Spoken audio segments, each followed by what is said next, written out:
এত কেন আনন্দ? বলে মা, লক্ষ লক্ষ বিধর্মী আমার হাতে কালেমা পড়েছে। মঈনুদ্দিনের মা ডেকে বলে, ও সন্তান, এগুলো সব আমি মায়ের ত্যাগের ফসল। খাজা মঈনুদ্দিন চিশতি আজমিরি ডেকে বলে, মা, তুমি আমার জন্য কি ত্যাগ স্বীকার করেছো বলো। খাজা মঈনুদ্দিনের মা কান্না করে বলে, রে সন্তান, তুই আমার গর্ভে আসার পরে একটা রাত আমি মা ঘুমাই নাই। নামাজের মুসাল্লা আল্লাহর দরবারে কান্না করেছি, আল্লাহ গর্বের সন্তানটারে তোমার খাস ওলি হিসেবে কবুল করে নাও। এরে নবীর উম্মতের দল, নবীর সুন্নতের আমলের মালাটা গলায় লাগাও। এতক্ষণ আলোচনায় কোনো ব্যক্তির নাম নিয়েও দালালি করি নাই, একমাত্র নবীর আদর্শের মালা গলায় লাগাও। তুমি যেই পীরের কাছে যাও, যা করো, নবীর সুন্নত আগে দেখো। আল্লাহ তাআলা বলেন, আমার নবীর সুন্নত আর সাহাবাদের মেনে জান্নাতে যদি যেতে চাও, দুইটা কর্মসূচি নিয়ে সামনে আগাও। ইন্নাল্লাযীনা আমানু ওয়া আমিলুস সলিহাত কানাত লাহুম জান্নাতুল ফিরদাউস নুজুলা। এক নাম্বার কর্মসূচি, ঈমানটারে মজবুত করে নাও। দুই নাম্বার কর্মসূচি, নেক আমল করো। ঈমানটারে মজবুত কেমনে করবা? আল্লাহ তাআলা তার জবাব দিয়া ভিন্ন আয়াতে বলেন, আমিনু কামা আমানান নাস।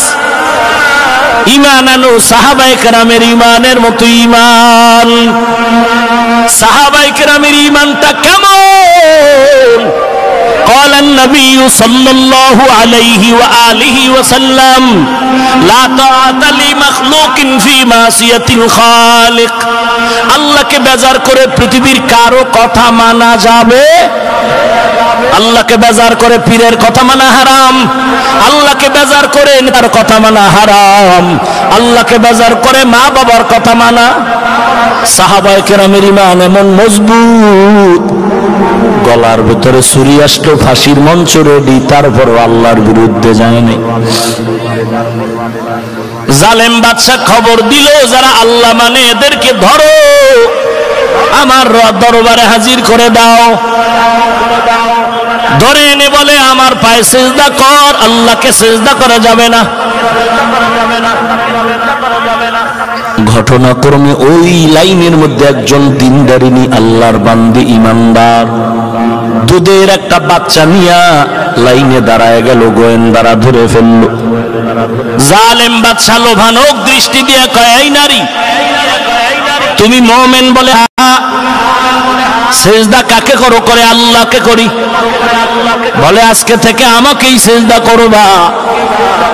আল্লাহর বান্দি ডাক দিয়া কয়, রে জালেম, আমি মহিলা মানুষ, নারী, এজন্য মনে করেছ আমি দুর্বল। আমি নারী হতে পারি, কিন্তু আমার ঈমানের কোনো দুর্বলতা নাই। আমার জীবন চলে যেতে পারে, আল্লাহর বিরোধিতায় আমি এক কদম আগাতে রাজি না।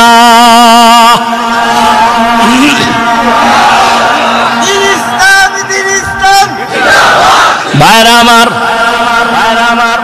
মহিলারে আওয়াজ পেয়ে বাদশা কয়, রে গোপনে একটু তাবিজ লাগায় দাও, একটু বুঝাও। এরে পর্দার আড়ালের মা আসেনি? মা, এরে আম্মা জান, কোথায় আমার বাড়ি? আজকে আমি কোথায়? আমার মাও মা, আপনিও মা। হাফেজে কোরআনের মাও মা, আপনিও মা। আলেমদের মাও মা, আপনিও মা। ও আম্মা জান, মনটা কি চায় না একজন কোরআনওয়ালার মা হয়ে কবরে যাবে? এরে আম্মা জান, মনে কি চায় না একজন ইমামের মা হয়ে কবরে যাবেন? মা অসুস্থ, মেয়ে কান্না করে বলে, বাবা মনে হয় আর বেশি দিন আমি বাঁচবো না।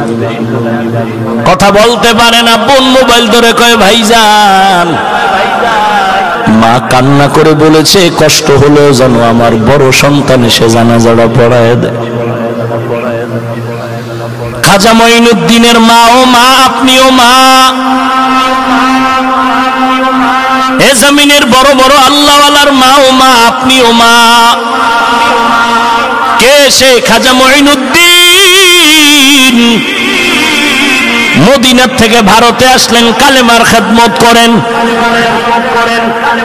এক জায়গায় লিখেছে 90, আর এক জায়গায় 96, আর এক জায়গায় 99 লক্ষ বিধর্মী মঈনুদ্দিনের হাতে কালেমা পড়েছে। এরে আম্মা জান, তুমি আজ গর্বে বাচ্চা নিয়ে টেলিভিশনের পর্দায় বসে আছো, স্বামী বাধা দিলে ঝগড়া করো, মার্কেটে না নিলে তুমি ঝগড়া লাগায় দাও। ওরে আম্মা জান, তোমার মতো বহু আম্মা এখনো আছে, বিবারিয়ার শহরে আছে, জমিনে আছে। এক ওয়াক্ত নামাজ তো ছাড়বে দূরের কথা, ভোর রাতের তাহাজ্জুদও ছাড়ে না। নাই? ও আম্মা জান, আপনি কেন পারবেন না? একটু চিন্তা করেন, কয়দিন আর বাহাদুরি করবেন? হে মা। খাজা মঈনুদ্দিনের মা ডেকে বলে, রে সন্তান, আমি শুধু রাতের বেলা কান্না করেছি এতটুকু না, তুই দুনিয়াতে আসার পর আমি মায়ের বুকের দুধ যতদিন তুই পান করেছো, আল্লাহর জাতের কসম করে বলি ও মঈনুদ্দিন, একটা ফোঁটা দুধও আমি তোর মুখে বিনা ওযুতে দেই নাই। ওরে আম্মা জান, বিনয়ের সাথে বলি, কবরেতে যেতে হবে, পালানো যাবে না।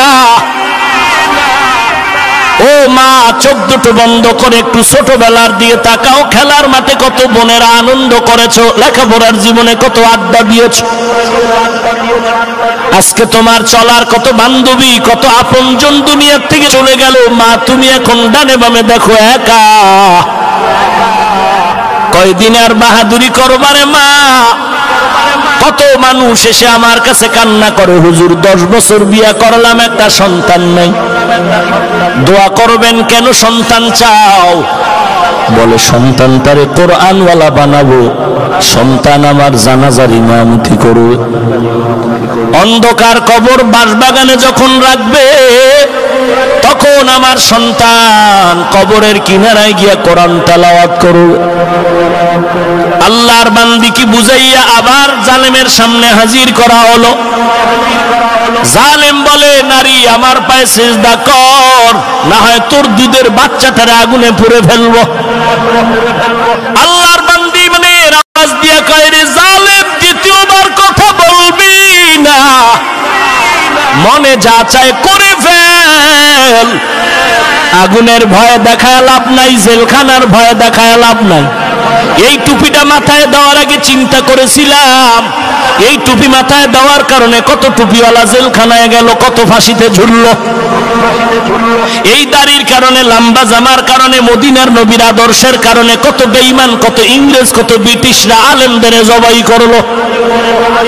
এগুলো চিন্তা করে করে টুপি পরেছি, দাড়ি রেখেছি, লম্বা জামা পরেছি, কোরআন পড়েছি। ও মুনাফিক বেঈমানের দল, আমাদের এখন আর মাইরের আর জেলের ভয় দেখায় লাভ হবে না। যদিও আমাদেরকে মনে করো জেলখানায় ঢুকাইলে শান্তি, মুমিনের জন্য জেলখানা কোনো জেলখানা নয়, সেটা ইবাদতখানা।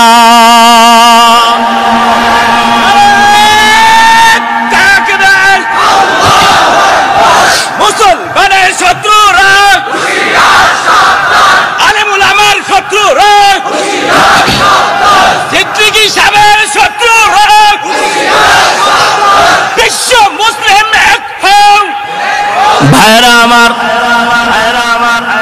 আম্মা জান আওয়াজ দিয়ে বলল, জালেম আগুনের ভয় দেখায় লাভ নেই, আমরা ইব্রাহিম নবীর থেকে শিক্ষা নিয়েছি। জালেম শুনে না, চোরে শুনে না ধর্মের বয়ান। ওই আম্মাজানের কোলের দুধের বাচ্চাটাকে টান মেরে যখন আগুনের মধ্যে ফেলে দেয়, আল্লামা জালালউদ্দিন রুমি রহমাতুল্লাহ আলাইহি লিখেছেন, যেই দুধের বাচ্চা কথা বলতে পারত না, বাচ্চাটারে আগুনে ফালানো মাত্র বাচ্চার জবান খুলে যায়। বাচ্চা উঁচু কণ্ঠে মাকে ডাক দিয়া কয়, আন্দারামা দরবাবি বরহানে হোক তা তুবিনি আশরাতে খাসনে হক, আন্দারামা দরকে মান ইজা খোশম গরচে দর সুরত মিয়ানে আতশা। আল্লাহর বান্দির বাচ্চাটা ডাক দিয়া কয়, আম্মা জান কোনো ভয় নাই, কোনো ভয় নাই। ও বিবারিয়ার মুসলমান, কেন ভয় পাও? বর্তমান দুনিয়াতে যত বাহাদুর একটাও নমরুদের সমান না, ফেরাউনের সমান না, সাদ্দাদের সমান না, কারুনের সমান না। ওই কারুনের খোদায় যদি ল্যাংড়া মশা দিয়া সাইজ করতে পারে, ওই আল্লাহ কি নাই? তাহলে কেন ভয় পাও? আল্লাহ তো মেডিসিন দিছে, মেডিসিন দিয়া সামনে আগাও। ওয়ালা তাহিনু ওয়ালা তাহজানু ওয়া আনতুমুল আলাউন ওয়া আনতুমুল আলাউনা ইন কুনতুম মুমিনিন।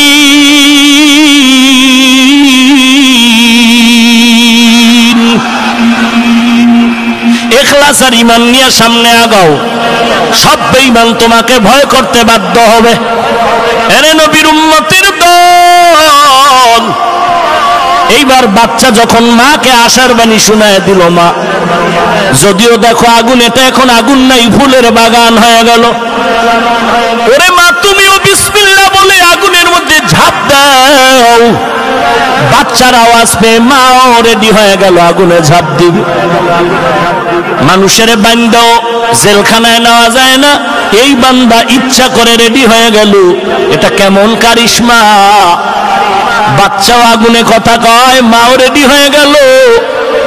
আল্লাহ তাআলার নাম নিয়ে ঈমানের আওয়াজ দিয়া যখন আগুনে মাও পড়ে গেল, এবার বাচ্চা আর মা কথা কয়, আনন্দ হাসির আওয়াজ। জালিমের মাথা গরম, আল্লাহর কুদরতি অ্যাকশন শুরু হয়ে গেল। ওয়া মাকারু ওয়া মাকারাল্লাহ ওয়া মাকারু ওয়া মাকারাল্লাহ ওয়াল্লাহু খায়রুল মাকিরিন।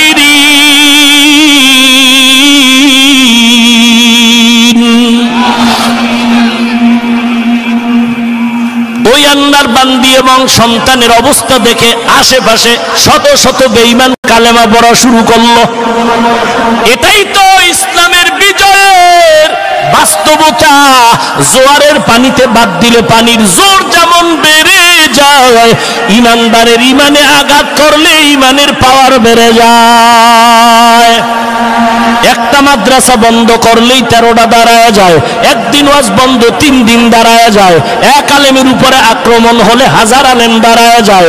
ইমানের উপরে আঘাত, 100 হাফেজদের বোম্বিং করলো, আসমান থেকে কোরআনের আওয়াজ বন্ধ করে দিবে না।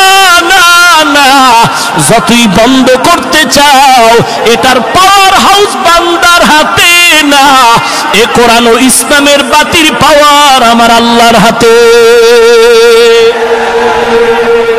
অতএব এখানে যদি কেউ হাত দিয়া বাতিল বাইতে চায়, হাতটা পুড়ে যাবে।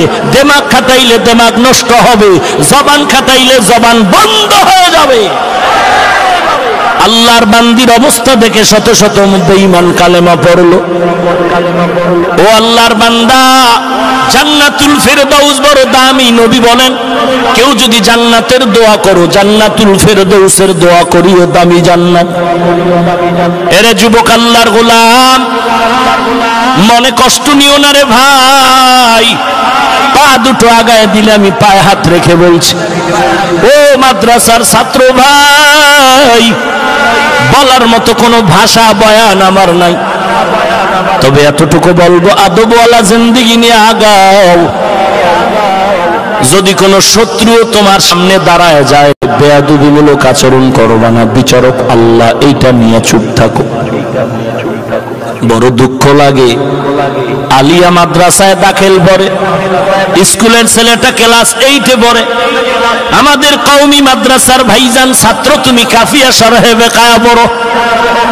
তোমার মতো ছাত্র যদি হাটহাজারীর হুজুর তাবলীগ নিয়ে, চরমনাই নিয়ে, উজানি নিয়ে বড় বড় আল্লাহওয়ালার বিরোধিতায় মোবাইলে ফেসবুকে উল্টা পাল্টা লেখো, আমার দিল 1000 বার সাক্ষী দেয়, তোমার উপরে খোদার গজব আসতে মাঝখানে কোনো পর্দা থাকবে না। তোমার উপরে আল্লাহর গজব আসতে মাঝখানে কোনো পর্দা থাকবে না। এই জন্যই তো রাস্তাটা বড় কঠিন। এ যুবক, বিবাড়িয়া শহরে এমবিবিএস ডাক্তার আছে না নাই? একজন না অনেক? সব ডাক্তারের কাছে রোগীর ভিড় সমান? কেউ বয়ে বয়ে মশা মারে আর বিড়ি টানে, আবার কোন ডাক্তার রাত্র 12টা পর্যন্ত রোগীর সিরিয়ালে দাঁড়ায় দেখে। কথা ঠিক নেই? কারণ কি? ও গাঞ্জা বেশি খায়, এই জন্য। একমাত্র কারণ খুঁজে বের কর। এরে যুবক, স্কুলে পড়ো, কলেজে পড়ো, একদিন তুমি ওসি, ডিসি, এসপি, আইজি, উকিল, ব্যারিস্টার, ইঞ্জিনিয়ার, ডক্টর হইবা, তবে ওই জায়গায় কিন্তু তোমার সুনাম অর্জনের জন্য আদবের জিন্দেগি লাগবে। কিন্তু যুবক, আজকে মোবাইলের গজব হাতে নিয়ে চরিত্র ধ্বংস করেছো, আখলাক নষ্ট করেছো।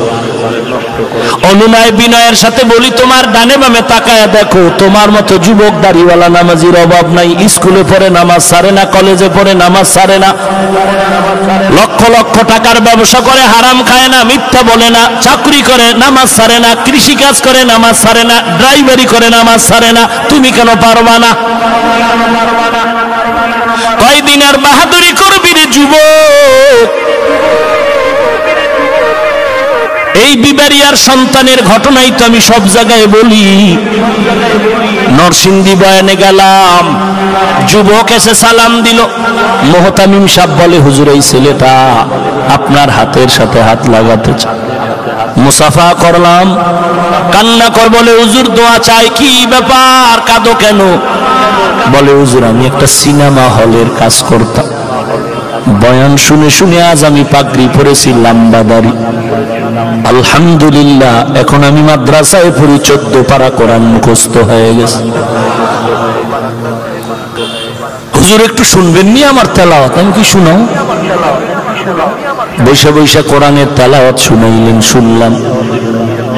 এরে যুবক, স্কুলে পড়ো বাধা নাই, কলেজে পড়ো বাধা নাই, চাকরি করো বাধা নাই, নবীর আদর্শের টুপি লাগাও, নামাজ পড়ো, দাড়ি লম্বা করো, ব্যবহার ভালো করো, মুরব্বির পেছনে লাগিও না, আলেমদের গালি দিও না, বিরোধিতা করিও না, মোবাইলের গুনাহের থেকে নিজের কন্ট্রোল করো, মা বাবার খেদমত করে দোয়া নাও। ও নবীর উম্মতের দল, সাহাবায়ে কেরামের ঈমানের মতো ঈমানটারে মজবুত করে নাও। সাহাবায়ে কেরামের ঈমান কত মজবুত, কে না জানে হযরত ওমরের ইতিহাস। অর্ধ জাহানের খলিফা ওমর দরজায় তালা লাগায় কান্না করে জাহান্নামের ভয়। ওমর বলে, আল্লাহ যদি অর্ডার করে সব জান্নাতে যাবে, একজন জাহান্নামে যাবে, আমি ওমর বড় ভয় পাই। এরে যুবকের দল, আজকে টুপি মাথায় দিলাম, তোমারে পায়ে ধরে কইলেও তুমি বলো হুজুর টুপি পরা যাবে না, মাথা গরো। জমিন থেকে সূর্য 9,30,00,000 মাইল দূর। বিজ্ঞানীদের থিওরি, রাতের বেলা নাই, দিনে ছিল, কিন্তু এরপরে এত গরম কেন, ঘাম কেন? এরে যুবক, বালিশে মাথা লাগা 2 মিনিট চিন্তা কর। আল্লাহর কোরআন সত্য, নবীর বাণী সত্য, কোরআনের ভেতরে জান্নাতের বয়ানও আছে, জাহান্নামের বয়ানও আছে। ইন্নাল আবরারা লাফি নাঈম ওয়া ইন্নাল ফুজ্জারা লাফি জাহিম। আল্লাহর নবী আযাবের কথা বলেছেন, অন্ধকার কবরে যদি গুনাহ নিয়ে যাও, আজকে তুমি টুপি পরো না, নামাজ পড়ো না, আমি তোমার মতো আমিও যদি চলতাম, কে আমারে বাধা দিত? টুপি মাথায় দিলে মাথা গরম হয়ে যায়, তুমি বুঝছো আমি বুঝি নাই, ব্যাপারটা এমন না। দাড়ি রাখলে যৌবনের স্বাধীনতা নষ্ট হয়, তুমি বুঝছো আমি বুঝি নাই, ব্যাপারটা এমন। কত মানুষ টুপিওয়ালা বলে গালি দেয়, দাড়ি দেখা গালি দেয়, লম্বা জামার কারণে গালি দেয়, কওমিতে পড়ছি গালি দেয়। এরপরও টুপি ফালাই না, দাড়ি ফালাই না, মিথ্যা বলি না, বেপরদায় চলার চেষ্টা করি না। কারণটা কি রে বাবা? এত গালির পরেও কেন এই পথে? একমাত্র কারণ কোরআন পড়েছি, নবীর হাদিস পড়েছি, গুনাহ নিয়ে কবরে গেলে উপায় নাই। মদিনার নবী বলেন, ওই গুনাহগারের জন্য কবরের ভেতরে দুই পাশ থেকে মাটির চাপ, পাজরের হাড় চুরমার হয়ে যাবে। হাসরের ময়দানে সূর্য মাথার উপরে নেমে আসবে, সূর্যের তাপে জমিনটা তামা হয়ে যাবে। গুনাহগার নাফরমানের মাথার মগজগুলো ভাতের মারের মতো ফুটবে। আল্লাহ বলবে, সূর্য তোর তাপ জমিনে ছেড়ে দাও। ওদিক থেকে জাহান্নামের আওয়াজ, ও আল্লাহ গুনাহগার গুলো তাড়াতাড়ি আমাকে দাও। এদিক থেকে আল্লাহ তাআলার কাহরিয়াতের আওয়াজ, ওয়ামতাজুল ইয়াওমা আইয়ুহাল মুজরিমুন। গুনাহগার আজকে নেককারদের থেকে আলাদা হয়ে যা। গুনাহগারেরা ভয়ে ভয়ে আলাদা হয় না, আল্লাহ কুদরতি হাত দিয়ে এবার নিজ হাতে বাছাই করবে, গুনাহগার আলাদা করবে। গুনাহগার গুলো ধরে ধরে যখন আলাদা করবে জাহান্নামের পথে, আল্লাহ অর্ডার করবেন, ওয়াসিকাল্লাযীনা কাফারু ইলা জাহান্নামা যুমারা। নবীর উম্মত এই ভয়ের কারণে এই বর্তমান বাংলাদেশে যত বড় বড় বুজুর্গ আপনারা জানেন চিনেন, এদের থেকে আরো শতগুণ দামি বুজুর্গ খাজা মঈনুদ্দিন হাজী এমদাদুল্লাহ মুহাজিরে মক্কা। সারাটা জীবন কান্না কান্না, কবরের আযাবের ভয়। সেই তুলনায় আপনার আমার কোনো হিসাব নাই। তাহলে কত কান্না দরকার, কত তওবা করা দরকার। আল্লাহর কাছে তওবা করে নাও, জীবনটা গুনায় গুনায় কাটায় দিলাম, এলাকার সবাই আমাকে কত সম্মান করলো, কিন্তু আমি আমার আমল নামা দিয়ে তাকায় দেখলাম এই হাত দুইটা গুনার কারণে নাপাক হয়ে আছে। ওরে নবীর উম্মতের দল, আল্লাহ দরজা খুলে দিছেন, তওবা কর। আল্লাহর কাছে তওবা করি, গুনাহ তো করিয়েই ফেলেছি, তওবা করো। সাহাবায়ে কেরামের মতো মজবুত ঈমান নিয়ে নাও। আল্লাহ গলায় ছুরি আসবে, আজকে থেকে তওবা, আর নামাজ ছাড়বো না, বেপরদায় চলবো না, মা বাবারে কষ্ট দিব না, আলেম ওলামার বিরোধিতা করব না, জবান দিয়া গীবত গালাগালি করব না। ও আল্লাহ, তুমি তওবা কবুল করে নাও। তবে সবার কপালে তওবা নসিব হবে না, জান্নাত নসিব হবে না। যাদের খাঁটি অন্তর মুনাফিকি নাই, আল্লাহর মহব্বতে তওবার নিয়ত আছে, খাঁটি তওবার নিয়তে আল্লাহর মহব্বতে দুটো হাত আল্লাহকে দেখা দাও। আয় আল্লাহ, সবার হাত আপনি কবুল করে নেন, আমাদের তওবা কবুল করে নেন। তওবার উপরে মজবুত হয়ে চলার মতো তৌফিক দান করেন আল্লাহ। গুনাহমুক্ত জিন্দেগি দান করেন আল্লাহ। নেক আমল করার মতো তৌফিক দান করেন আল্লাহ। আয় আল্লাহ, সমস্ত গুনাহ থেকে বেঁচে থাকার তৌফিক দান করেন, আমিন। আলহামদুলিল্লাহি রাব্বিল আলামিন।